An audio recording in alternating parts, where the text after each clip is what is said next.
લો બોલો હવે રોડ બન્યા વગર કોન્ટ્રાક્ટરોના બિલ પાસ થયા તેવા આક્ષેપ. કરજણ તાલુકાના સાસરોદ ગામે ગ્રામ પંચાયતમાં રોડના નામે લાખો રૂપિયાના રોડના બિલ પાસ કરાવી લાખો રૂપિયા ઉચાપત કરતા કોન્ટ્રાક્ટર, રોડ બન્યા વગર બિલ પાસ કરાવતા કોન્ટ્રાક્ટર જાગૃત નાગરિક દ્વારા કરજણ તાલુકા પંચાયતને લેખિતમાં કરાઈ ફરિયાદ. સૂત્રોની મળતી માહિતી મુજબ કરજણ તાલુકાના સાસરોદ ગામે નાણાકીય વર્ષ 2020-2023માં જાન્યુઆરીમાં બેઝિક ગ્રંથામાં મંજૂર થયેલા આરસીસી રોડ છે ઇસ્માઇલ ધનિયાવી વાળાથી લઈ મારવાડીની દુકાન સુધીનો આરસીસી રોડનું બિલ પાસ થઈ ગયું, પણ રોડ બન્યો જ નથી. લો બોલો રોડ પાસ કર્યા વગર બિલ પાસ, કેવો મોટો ભ્રષ્ટાચાર.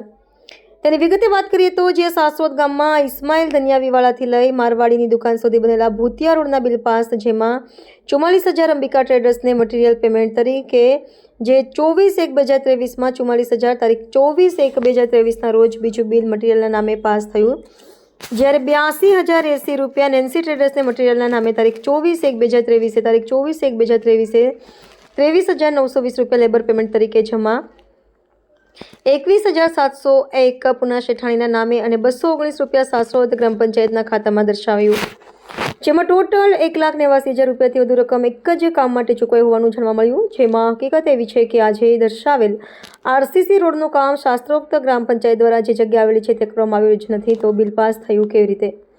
શું અધિકારીએ સ્થળ તપાસ કરી નથી કે પછી ટકાવારી નક્કી કરી નથી તેવી લોકચર્ચા દ્વારા આક્ષેપ જોવા મળ્યા.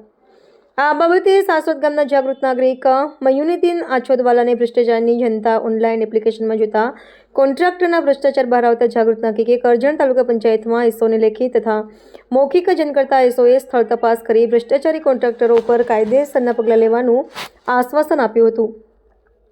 હવે જોવાનું એ રહેશે કે શું તંત્ર સ્થળ તપાસ કરશે કે કોન્ટ્રાક્ટર સાથે ટકાવારી નક્કી કરશે તેવી લોકચર્ચાએ જોર પકડ્યું છે. જે સાસરોદ ગામે જે આરસીસી રોડ બાબત આપ કહો છો કે રોડ જ નથી બન્યો, પૈસા ચૂકવ્યા, શું છે આપ? સાહેબ, આ 2020-21માં આ લોકોએ ઠરાવ કરેલો હતો, જે નામ દર્શાવેલું હતું ઠરાવમાં કે ધનિયાવીવાળા ઇસ્માઇલભાઈ ધનિયાવીવાળાના ઘરેથી મારવાડીની દુકાન સુધીનો આરસીસી રોડ, જે અંદાજિત કિંમત 2 લાખ ઉપરાંત હશે, અંદાજિત વાઉચર માટે 1,89,000 મારી પાસે વાઉચર મળેલા છે, એટલે મેં સાહેબને જે એપ્લિકેશન આપેલી છે એમાં એટલા જ પૈસા લખેલા છે અને જે વાઉચરના નંબર છે એ બધું લખેલું છે સાહેબને, જે એસઓ સાહેબને હમણાં જે એપ્લિકેશનને આપેલી છે તેમાં. અને એ રોડ બન્યો જ નથી ને તે જગ્યા પર કોઈ રોડનું કામ થયેલું નથી સાહેબ, જે નામ દર્શાવ્યું છે. અને જે ઇસ્માઇલભાઈ ધનિયાવીવાળા એવું કોઈ મકાન છે જ નહીં ત્યાં છે. અને અત્યારે બી હાલ બી તમે આવીને તપાસ કરો તો મારવાડીની દુકાન પાસે કોઈ રોડનું કામ થયેલું નથી સાહેબ. છેલ્લા 5 વર્ષમાં કોઈ રોડનું કામ નથી થયું. એ ઇલાકામાં છેલ્લા 5 નહીં, 15 નહીં, 20 નહીં, 25 વર્ષથી કોઈ કામ થયેલું નથી સાહેબ. આ બાબત સ્થાનિક ગ્રામ પંચાયત શું કહે? સ્થાનિક ગ્રામ પંચાયતને આજે રજૂઆત કરવા ગયેલા અમે સાહેબ, તો એમને જણાવ્યું કે તમે સાચા છો, આજે તમે નામ બોલો છો એ નામના કોઈ વ્યક્તિ ત્યાં રહેતા નથી, અને જે દુકાન તમે કહો છો મારવાડીની દુકાન, તે મારવાડીની દુકાન પાસે કોઈ રોડનું કામ થયેલું નથી, એ એક્સેપ્ટ કરેલું છે આજે ગ્રામ પંચાયતે.